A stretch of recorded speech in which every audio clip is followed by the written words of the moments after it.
one day an undead shall be chosen.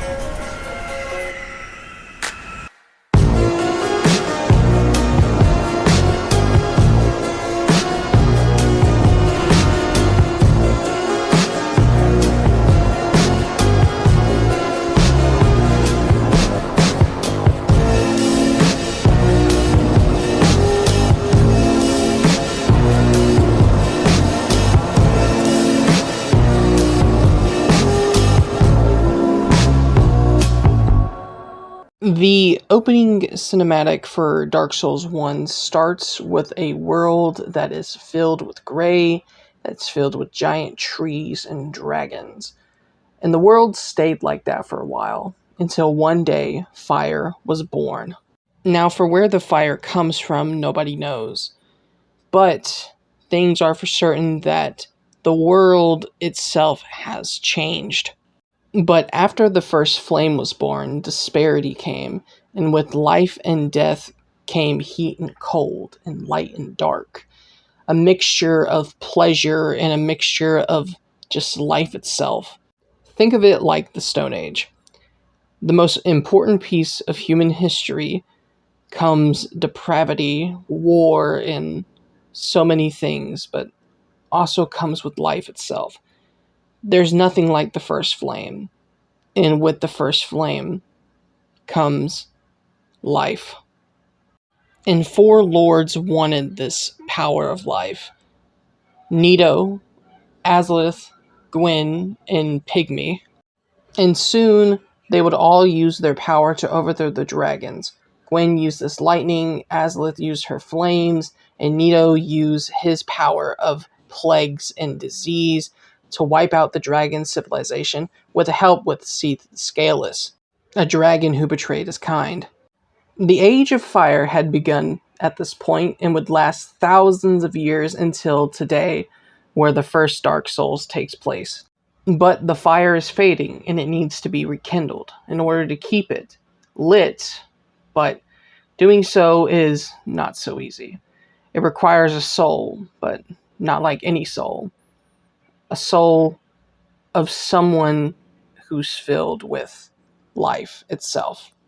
And the soul, most importantly, will be called the Dark Soul. Pygmy created a soul called humanity, which powers the undead, and it's up to us to rekindle the flame and restart anew. Gwyn, in turn, created the Dark Sign, a curse that will cause the undead to, well, be undead upon civilization. And with that, we begin the story of Dark Souls 1. This was the intro that solidified the series into a new age, that changed everything that we know of for Dark Souls. And today, we're going to explore how amazing Dark Souls 1 is. So, here's the Asylum. After the intro, we are sent to the Asylum, where we get to see the state of the world as it is today, as we play as an undead sitting in the cell awaiting the end of the world. A man named Oscar gives us the key to our cell and lets us out. He speaks of a prophecy that one day a chosen undead will escape the asylum and ring the two forbidden bells, and one day rekindle the flame, which happens to be the main objective of the story. The intro to Dark Souls 1 is amazing, and it sets up a world that is filled with nothing but dark fantasy and an amazing immersiveness to it. The story so far is nothing but groundbreaking. It's one of the best stories inside the Dark Souls series, and it is just downright incredible. Which sets us to the first location of the game, a place called Lordran, a place that was filled with nothing but humans who are now undead and cursed, and is the first place that we need to go to in order to ring the bells so that we can save humanity from where it is.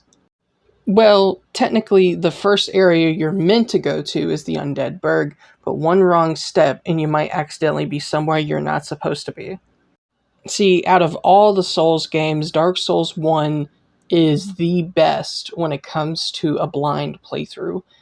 The world is connected to different routes and different directions where you can turn into a place that is totally unique and different for whatever area you're in inside the game. This is coined to the Metroidvania style of gameplay that Dark Souls 1 provides, where after you start off in the Firelink Shrine, you can pretty much go to up to several locations that will span out into different places. And it is one of the best parts of Dark Souls 1. Trust me, it is absolutely amazing to see games that, do this kind of thing. But traversing the world can be a little bit difficult sometimes. See, Dark Souls 1, unlike the other Souls games and unlike a lot of other games, you don't get fast travel right away. Fast travel is pretty much you work for it. It's a long process. And you can only travel to specific bonfires that are set out through different locations without the open world. And through its connectedness, it kind of makes sense in a way. And it really strives you to keep working towards trying to find a way to get to different locations as fast as possible, taking shortcuts or planning out routes to see what are the best ways to get around the open world. And the majority of the first enemies that you see in the beginning of the game is, or as they're called, hollows, which are humans who have lost faith or have died. And pretty much this is what your character is as well. Your character is one of many of these hollows who pretty much don't have a goal or don't have a will to live or don't have a way to survive in the world, and they are cursed to be undead. And this is due to Lord Gwyn being pretty much a selfish jackass, if I want to say it in a word, where he wanted to be on top. He didn't want anyone to overstep him or get in his way. And this is what creates him. But of course, it is time to activate the bells, who are guarded by the Bell Gargoyles and the Chaos Witch Quelog. And after doing so, a fortress nearby will open up, which is Sin's Fortress, which was originally blocked and is now open up. But after traveling back to Firelink Shrine, we find a serpent named Frant who claims to be a close friend. Which in turn, he gives us our second main objective, which is to acquire the Lord Vessel and the souls of the 4 lords. But of course, in order to get the Lord Vessel, we must go through one of the most insane places inside Dark Souls ever, Sin's Fortress. Sin's Fortress is a place of death, depravity, and egotistical maniacs. It is a place filled with snake guards and torture victims and all this other kind of madness. It is one of the most infuriating parts of the game, I'm going to be completely honest. And through there, we fight the Iron Golem, and after we defeat the Iron Golem and, do our thing, we get kidnapped by a bunch of little gremlins and go to a place called Anarlondo. Think of Sin's Fortress kind of like a trial. In order for us to get to Anarlondo, we have to go through trial and error and tests in order to ascend to the different city. Anarlondo is an extravagant and beautiful looking place that makes it look so memorable in a world filled with undead and gray. And I think that's what makes it so memorable, in my opinion. It's beautiful, heavenly lights, the different saturation, and most importantly, that it just looks straight out of a myth. A mythical place divided by a wall that almost feels otherworldly due to its color saturation and pretty much just heavenliness. But the place is filled with nothing but guards, silver knights, and guarded by Ornstein and Smo, 2 huge guardians that guard the Lord Vessel, which has to be my favorite fight in Dark Souls 1. Their balance is unmatched, as Ornstein is quick and nimble, and Smo is heavy, slow, and hard-hitting. And for the player, it is almost so hard to try to match their speed, strength, and width of the boss battle. They feed off each other in such a balanced way that it combines the amount of stress that you feel, unlike in any other boss battle that you really feel, to the fact where they actually do feed off each other, because whoever you defeat first, the other one will feed on and become an even more powerful version of whatever you were fighting. But after you defeat the more powerful version of whatever you killed first, you meet the daughter of Gwyn. And after talking to her, she gives us the Lord Vessel. After attacking her, the true colors of Anar Londo shows, and it's revealed that Anar Londo is actually an illusion. And the culprit of this illusion is Dark Sun Gwendolyn. Gwendolyn is a interesting case, as he is the last born child of Gwyn. And the reason why this is interesting is because he was born male but raised as a female, and this is due to his strong affinity to moon magic. I'm not sure how this really affects with lore, but it's pretty interesting lore if you really look into it. Gwendolyn also created the illusion of Anar Londo to seamlessly entice the chosen undead to continue their journey. Gwendolyn only appears when we kill Guinevere's illusion, meaning that whatever the words that Guinevere was saying was actually Gwendolyn, and he was talking directly through his sister. But this isn't the only illusion that is inside of Anar Londo. But after touching a certain painting, we are sucked into an alternate world inside of the painting, the painted world of Artemis. The painted world was created to pretty much jail things that the gods have feared.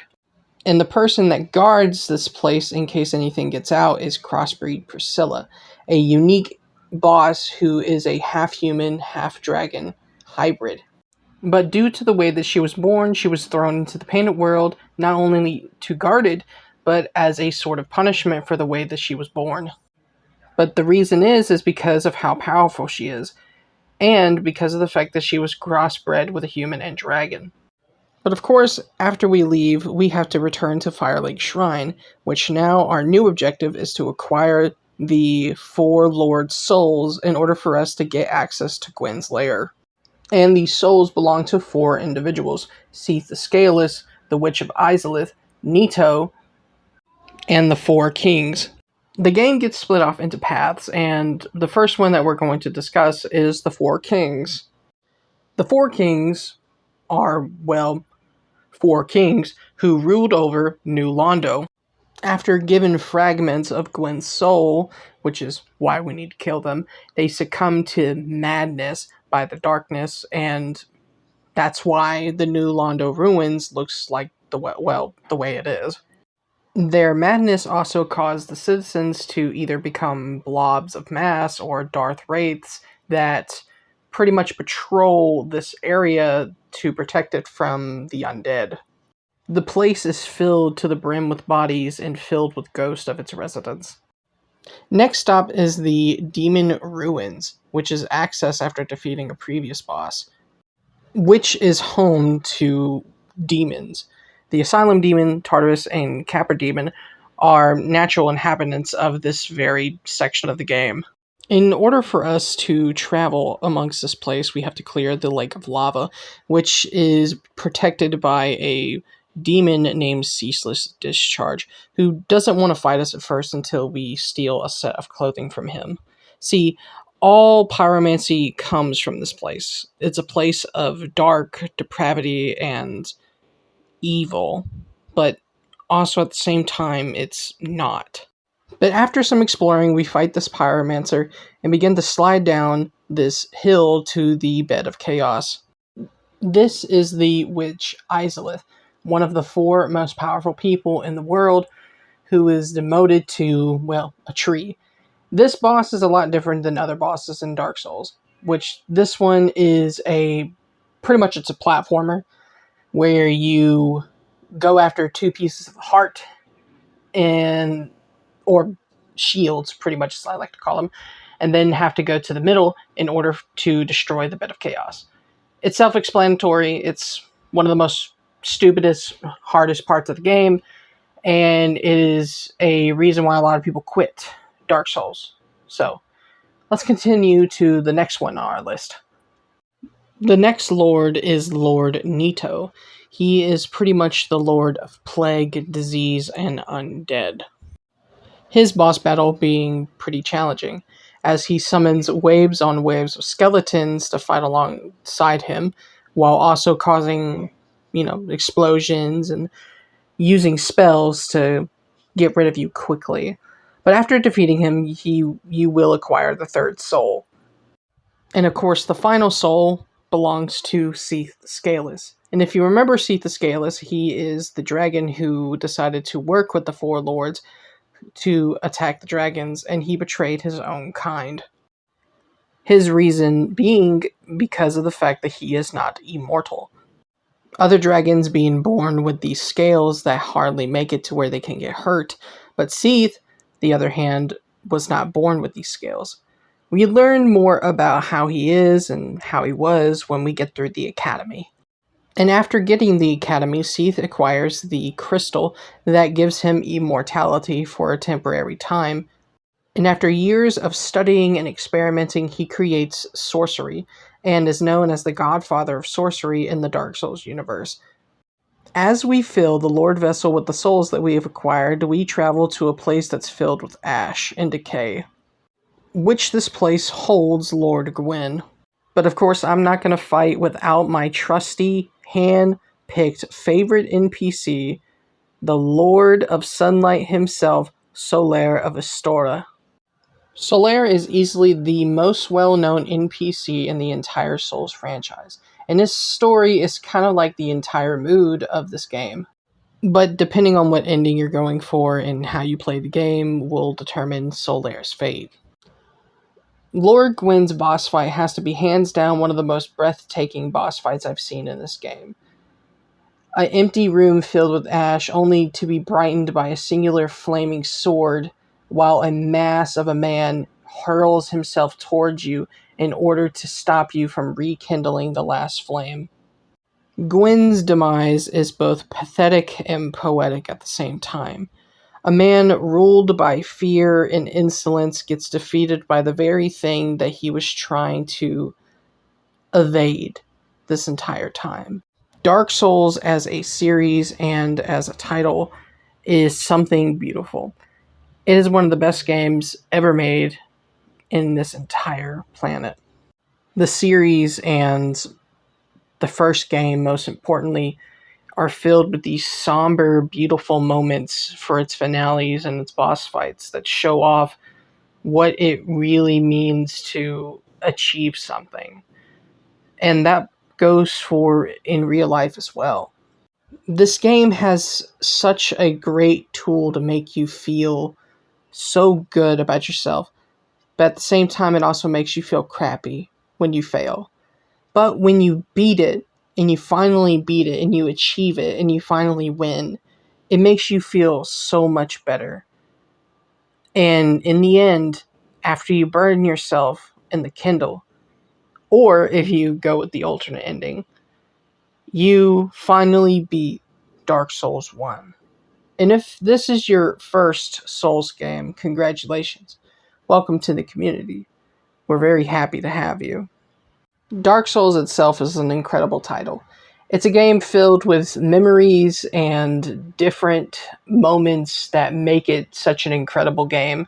From the gameplay itself, to the story, to the impressive boss fights. It's a reason why Dark Souls 1 has been crowned one of the best games of all time. From the Metroidvania gameplay to the lore of the world, to the design of the bosses, it has to be hands down one of the most influential games of all time. And if you have not played Dark Souls 1, I highly recommend it. Even for its challenge, it's still worth getting into. And with that, this is the ending of the first part of the Dark Souls retrospective. If you haven't seen any of my other videos, definitely check them out. I do retrospectives, joke videos, and other types of videos all the time. And maybe later on we'll do a part 2 of Dark Souls 1 where we talk about the DLC, which I wanted to save for another day. But for now, we're going to skip to part 2 of the retrospective. I mean, not right now, in a future day. But I want to thank you guys for watching this retrospective. I have been working a lot on different titles and different things, especially with my books, especially with different things that I've been working on. I wanted to give y'all something a little bit while you wait, and that's going to be Dark Souls. The next video we're going to be doing is Dark Souls 2, but I'm going to play through it first before I talk about it, and then we're going to head with Dark Souls 3. And then maybe one day we'll talk about other Soulsborne games, such as Bloodborne, which is my favorite Souls game. But anyway, I wanted to say thank you guys for watching, and I love you guys so much. I hope you guys have such a great day. Please like and subscribe, and just try to have a fun time. It's hard living in the world today, and Dark Souls really helps me feel much better by letting me achieve something a little at a time. So, if you have not played Dark Souls 1, play it. It's an amazing game. And it leaves a legacy of fire and ash, hence the YouTube title. But anyway, I'll see you guys later. I love all of you, and good night. Goodbye. Oh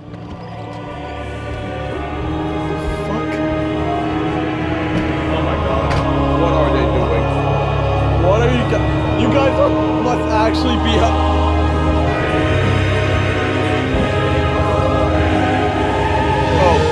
Oh. Oh god!